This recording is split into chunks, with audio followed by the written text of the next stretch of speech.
एक सहाबी हैं, ईमान लाने के बाद वो कहते हैं या रसूल अल्लाह सल्लल्लाहु अलैहि वसल्लम, दो वाक़यात ऐसे हैं जो ज़माने जहालत में हम करते थे। एक वाक़या याद करता हूँ तो रोना आता है और एक वाक़या याद करता हूँ तो हंसी आती है। हुजूर ने फरमाया वो दोनों क्या है बताओ। उन्होंने कहा पहला वाक़या तो ये है जिसको याद करके रोता हूँ कि जवानी में जब हमारे घर बेटी पैदा होती थी तो हम उसका गर्दन मरोड़ कर दफन कर देते थे। आज मुझे वो बात याद आती है तो रोना आता है कि हमने ऐसे कई बच्चियों को दफन कर दिया। अरब वाले दामाद बनाना नहीं चाहते थे और बेटियों को पहले ही मार देते थे। ये वो सहाबी कहते हैं अब याद आती है बात तो रोना आता है। मेरे आका सल्लल्लाहु अलैहि वसल्लम ने फरमाया फिर हंसी किस बात पर आती है।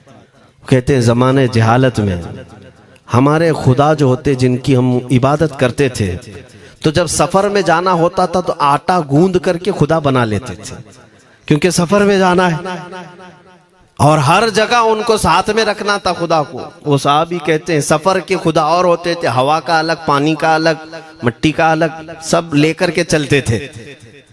फिर हुजूर ने फरमाया हंसी किस बात पर आती है।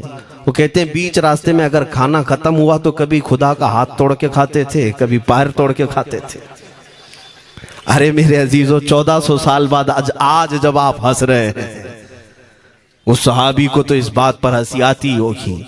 मैं ये बात सिर्फ इसलिए अर्ज कर रहा हूं कि शुक्र मनाओ अल्लाह रब्बुल इज्जत का कि तुम्हें रब तबारक व तआला ने उस कौम में पैदा किया है जिसका माथा सिर्फ वहदहू ला शरीक की बारगाह में झुकती है।